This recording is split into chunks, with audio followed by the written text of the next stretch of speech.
Can you guess which dish is Vietnam's national dish? Phở? No. Bánh mì? No. Bún chả? No. So what is it? Phở, bánh mì, and bún chả are Vietnam's most famous dishes. Every foreigner who visits Vietnam tries these dishes. They can be considered the country's signature dishes and the very essence of Vietnamese culture. However, not all Vietnamese people cook phở, bún chả, or bánh mì. We're just like you foreigners. Most of us eat those dishes at restaurants because they're quite complicated to make. The national dish of Vietnam that I'd like to introduce to you today is an extremely simple, inexpensive, and incredibly delicious dish, perfect for eating with rice.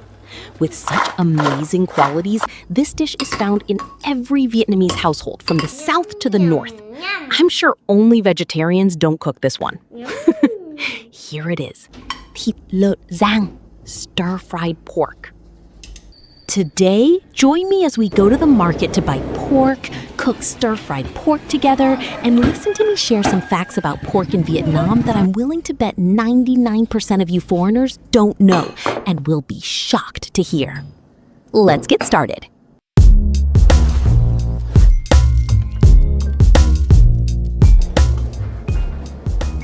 I'm heading down to the parking lot to get my motorbike to go to the market. As of now, I already have 7 subscribers. Compared to other YouTubers, that number is very small, but it really means a lot to me. I kept thinking that my first video, with all its rambling, probably wouldn't get any views or attention. But even so, I've still received a lot of support from you all. I'm truly grateful to everyone.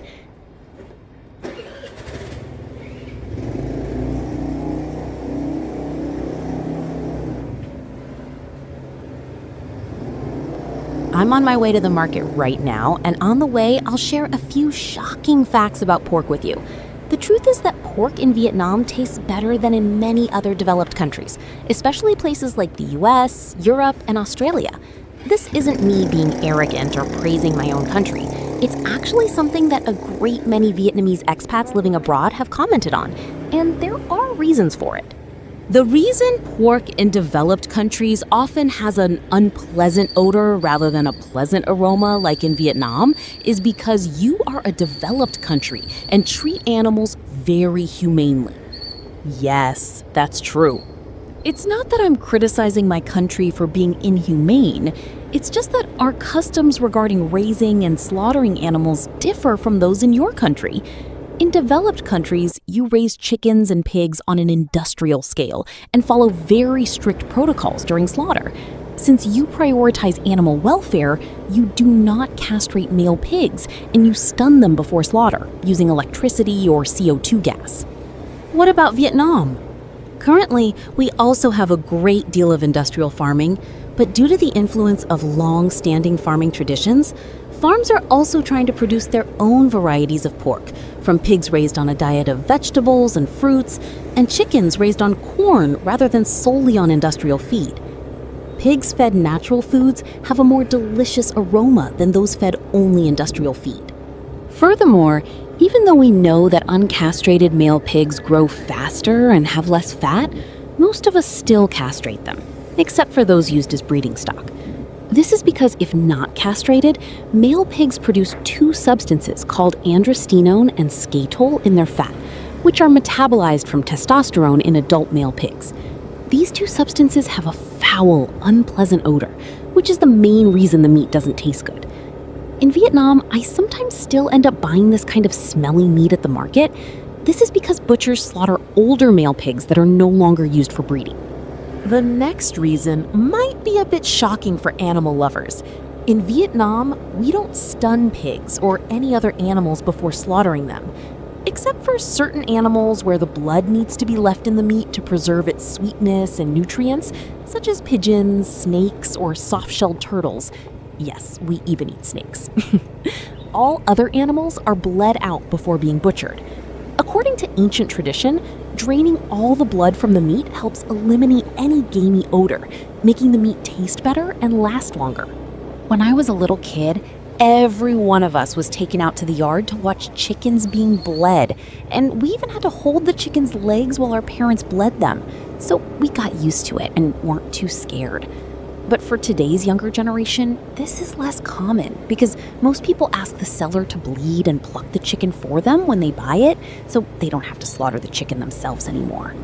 But honestly, witnessing the slaughter of pigs in the countryside is truly haunting, so I'd rather not go into any more detail here. It's best to just turn a blind eye.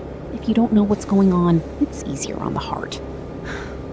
I was planning to tell you more about the shocking things regarding pork in Vietnam, but I've already headed to the market, so I'll save the rest for my next videos. I'll let you foreigners living in Vietnam know whether you should go to the market or the supermarket to buy pork. But today, I've chosen to go to a traditional market so you can better understand Vietnamese culture.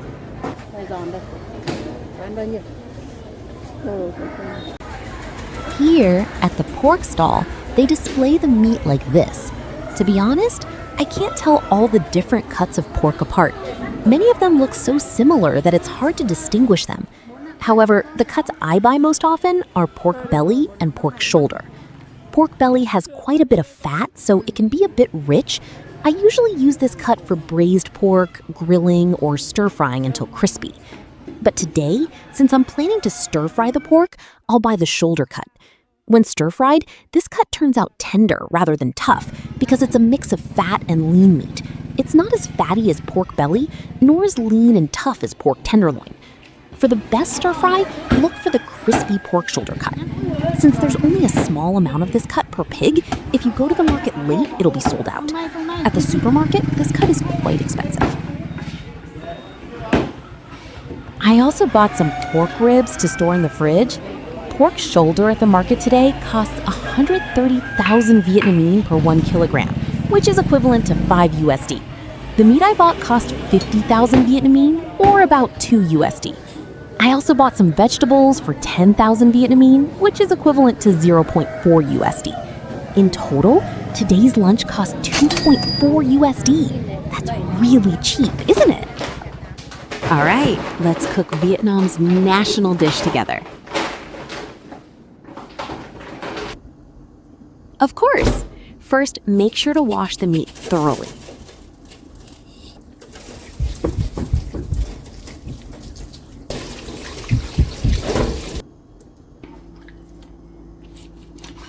Slice the meat into thin strips.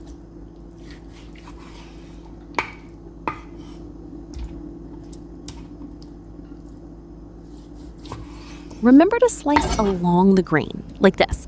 Let the long, thin strips run in this direction and then slice perpendicular to them.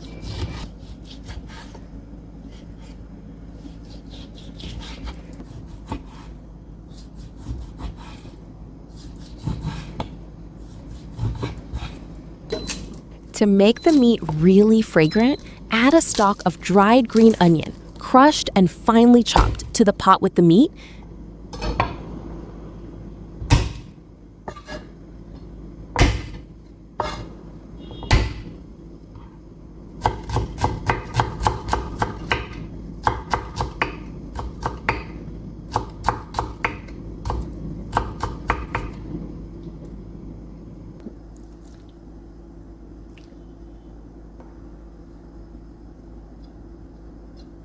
The ingredients are extremely simple. Fish sauce, an ingredient you must have if you want to cook Vietnamese food, and salt. That's all there is to it. Now put it on the stove, turn the heat to medium, and wait until the meat is firm, then stir it around. I have to say, this stir-fried pork dish just wouldn't be the same without fish sauce. Foreigners might not like the smell of fish sauce, but just try adding some to the pork and stir-frying it.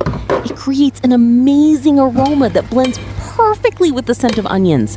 It's not even cooked yet, and it's already making my mouth water. To keep the meat from drying out, reduce the heat to low and cover the pot so the meat cooks quickly. Occasionally lift the lid and stir the meat so that all parts are exposed to the heat. After about 10 minutes, the meat will be fully cooked. Open the lid and stir it a little more to reduce the liquid. It's ready to eat just like this, but many people like to add a little pepper and some fresh green onions to get rid of any lingering odor from the meat. As for me, I just like to eat it plain like that.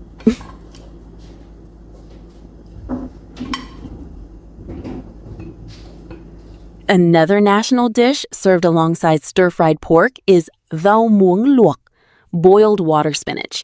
I'm sure this vegetable is hard to find in temperate countries, but in Vietnam, as soon as summer rolls around, every household eats water spinach. Everyone eats water spinach. Water spinach is a vegetable that can be grown in soil or hydroponically on the surface of ponds and lakes. These days, water spinach is available year-round, but it actually tastes best in the summer when the stems are lush and green, crisp, and don't have the bitter aftertaste typical of winter water spinach. It's easy to grow, hardy, and quick to harvest, which is why many people grow it, and it's one of the cheapest vegetables at the market. When you buy water spinach, you'll need to sort through it, snapping off the tender tips so the greens are tender and not bitter, and discarding the lower parts. Note that when you snap off the water spinach, sap will ooze from the stems and turn your fingernails black. Housewives usually don't worry too much about this. Just wash your hands thoroughly and trim your nails. But if you've had your nails done, don't pick water spinach directly. Wear gloves, or if you're feeling lazy, just grab a bunch and chop it all at once.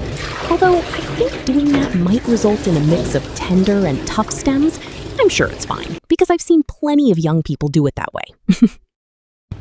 At my house, we usually eat boiled vegetables because it's simple, quick, and retains more nutrients, making it healthier than stir-fried vegetables. Plus, we can save the cooking water to make soup to eat with rice. Since it's such a multi-purpose solution, why wouldn't we boil our vegetables, right? Wash the vegetables thoroughly. Once the water is boiling, add the vegetables and a pinch of salt to keep them green. When the water returns to a boil, reduce the heat to low, stir the vegetables, and let them cook for about 2 to 3 minutes, depending on whether your family prefers them crisp and raw or soft. My family has a young child who has trouble chewing, so I cook the vegetables a little softer. Be sure not to cover the pot with a lid while boiling the vegetables. Otherwise, they'll steam and turn yellow, which looks unappealing.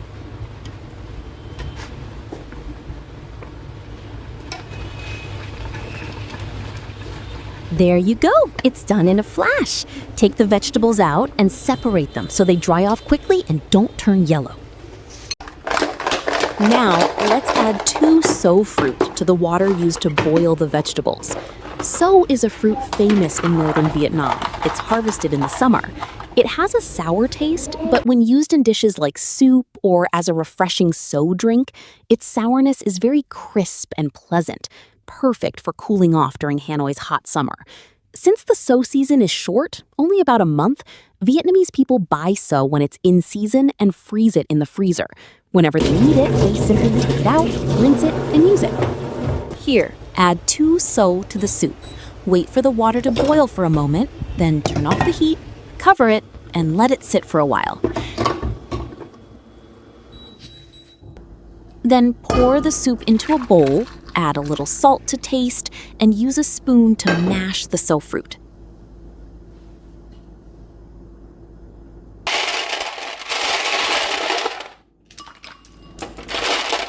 Adding ice cubes will help the soup cool down quickly and provide instant refreshment.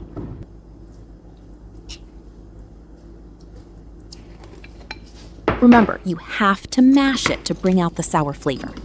Depending on your taste, some people like to add a lot of so, while those who don't like sour flavors can add just a little. And here's an incredibly simple, authentic Vietnamese meal consisting of stir-fried pork, water spinach, and tamarind soup served with rice. It's that simple, yet it's the perfect rice accompaniment, nutritious and very affordable, making it suitable for everyone. My family usually eats this meal in the summer. When it's so hot, it feels like the fat is melting. When it's too hot to even think about eating, we make something simple so we don't have to spend too much time in the kitchen. It's easy to eat, leaves you feeling light, and helps cool you down. Please join us for lunch.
Now that you know about Vietnam's national dish, do you plan to try making it at home? What do you think of it? Let me know in the comments. This video is getting pretty long, so I'll see you all in the next videos. Bye-bye.